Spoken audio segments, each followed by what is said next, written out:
Donc il a été constaté que les échanges, les flux commerciaux entre les deux pays sont passés de 2011 à 92 milliards et 2023 à 113 milliards. Ce qui est très faible, ce qui a été noté entre les deux pays. Et l'objectif de cet accord, ce MOU entre les deux secteurs privés, est de fluidifier les échanges commerciaux entre les deux pays par revoir toutes les difficultés et lever toutes les entraves tarifaires et non tarifaires. Nous appartenons à un espace économique commun qui est la CEDEAO, où il est appliqué un tarif extérieur qui s'appelle le TEC, le tarif extérieur commun. Donc nous allons ensemble réfléchir entre les deux secteurs privés pour fluidifier les échanges commerciaux et apporter plus de dynamisme entre la coopération entre les deux pays. Donc c'est la raison pour laquelle nous avons invité très rapidement les secteurs privés gambiens sous l'autorité du ministère du Commerce et de l'Industrie pour échanger afin d'arriver à multiplier par 5, comme a dit le Premier ministre en Gambie, les échanges commerciaux entre les deux pays. Et quels sont les obstacles aujourd'hui? Mais on l'a dit, les obstacles sont multiples.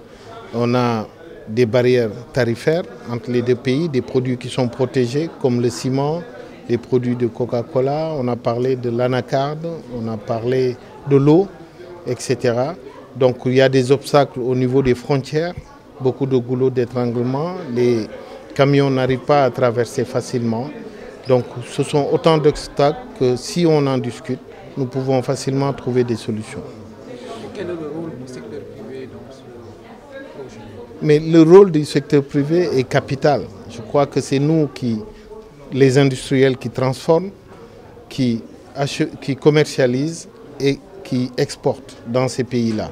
Donc sans le secteur privé, les échanges commerciaux entre les deux pays ne peuvent pas être concrétisés. Donc nous sommes au cœur du processus, c'est la raison pour laquelle nous avons été interpellés par le Premier ministre et le vice-président Mohamed Diallo pour travailler, dynamiser. Et je l'ai dit tout à l'heure, le secrétariat permanent qui ne s'est pas réuni depuis 2011 a été réactivé, doté de moyens conséquents pour pouvoir travailler à cette fluidification. Honorable Fariman Saho, je suis le président de la Confédération gambienne des industries. Je pense que cette démarche est historique. Pour la première fois dans l'histoire de nos deux pays, les deux secteurs privés se réunissent. Ils ont signé, comme l'a dit tout récemment le président Seck, lors du forum économique de l'année dernière entre la Gambie et le Sénégal. On a signé un protocole d'accord et tout de suite, il y a un suivi. Ça démontre que vraiment, il y a un dynamisme et les acteurs privés sont vraiment les acteurs de l'économie. Comme l'a dit le président Seck, c'est divers. Et c'est inacceptable qu'aujourd'hui, la Gambie et le Sénégal, unis d'un même peuple, même culture, qu'on puisse avoir ces difficultés. Et les problèmes sont dans les deux côtés. Je pense que le premier, parce qu'avant que tu critiques les autres, il faut se critiquer nous-mêmes. Et je pense que le premier, c'est le bac qu'on a en Gambie. Il y a une très grande difficulté là-dessus, mais les autorités gambiennes sont en train de faire tout pour améliorer ce dispositif, mais aussi dans les tarifs, dans les infrastructures, etc.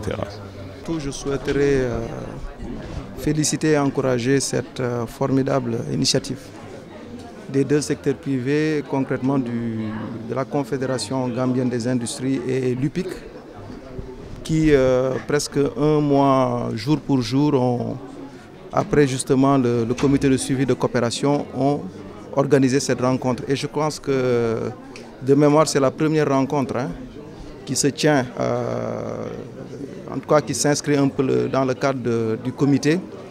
Et justement, c'est une rencontre qui est à l'initiative du secteur privé. Donc, c'est ce qui est extrêmement important parce que justement, le secteur privé, c'est vraiment les entreprises qui doivent porter en tout cas le développement entre les deux pays. Aujourd'hui, cette rencontre, en tout cas, a pour objectif de réfléchir en tout cas sur la nécessité en tout cas de lever toutes les entraves, les barrières tarifaires et non tarifaires entre les deux pays. De ce point de vue, il y a quelques produits qui ont fait l'objet de discussions. C'est le ciment, c'est les boissons pour le Sénégal, c'est l'eau, c'est les produits laitiers et peut-être l'anacarde dans une moindre mesure. Le fait est que justement, comme l'a dit le président tout à l'heure, nos échanges commerciaux, malgré un peu tout l'environnement qui existe, ne parvient pas à dépasser 115 milliards chaque année. Et de ce point de vue même, il y a une certaine évolution.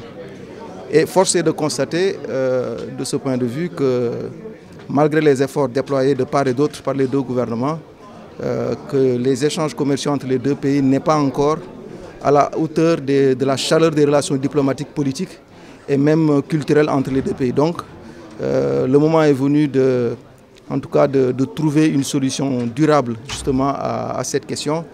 Et le meilleur moyen, c'est justement arriver à lever toutes les entraves qui existent au niveau du commerce entre les deux pays.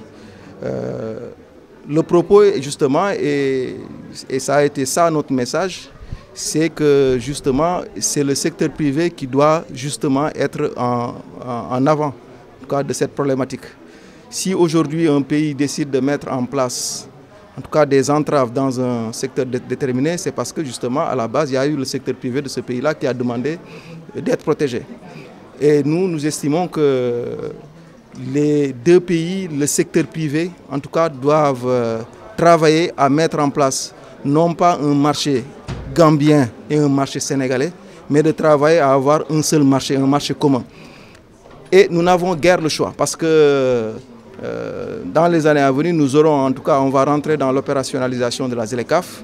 Et justement, la ZLECAf ne connaîtra pas d'entreprise gambienne ou d'entreprise sénégalaise. Nous recevrons ici, on parle un peu de concurrence entre entreprises sénégalaises et gambiennes.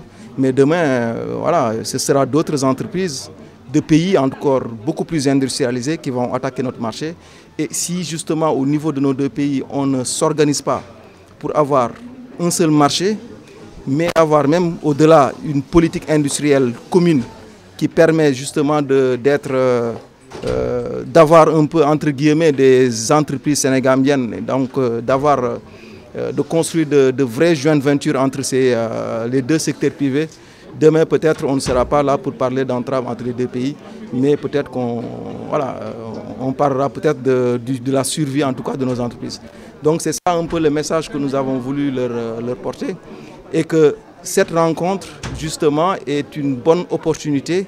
En tout cas, nous donne en tout cas beaucoup d'espoir parce que le comité de suivi ne s'est tenu que le mois de décembre et justement le secteur privé a pris ses responsabilités pour faire la première rencontre ici à Dakar.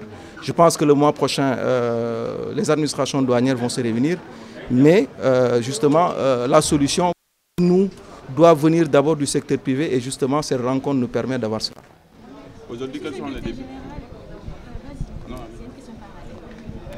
Aujourd'hui, quels sont les défis? Bon, les défis, justement, on a peut-être quelques produits sur lesquels nous devons travailler et voir, comme nous l'ont demandé justement les autorités supérieures, comment faire pour lever les entraves qui existent. Je pense que la priorité est cela. Mais au-delà, de manière, disons, structurelle aussi, il faudra qu'on travaille, comme je l'ai dit tout à l'heure, mais à avoir un seul marché. Voilà, qu'une entreprise sénégalaise puisse prester ou exporter librement en Gambie et qu'une entreprise sénégalaise, gambienne aussi puisse le faire. Mais au-delà, qu'on puisse avoir des entreprises entre guillemets sénégambiennes fortes qui puissent justement garantir l'accès à notre propre marché, mais qui puissent aussi en tout cas attaquer les marchés extérieurs parce qu'il y a des opportunités à prendre au niveau de la ZLECAf.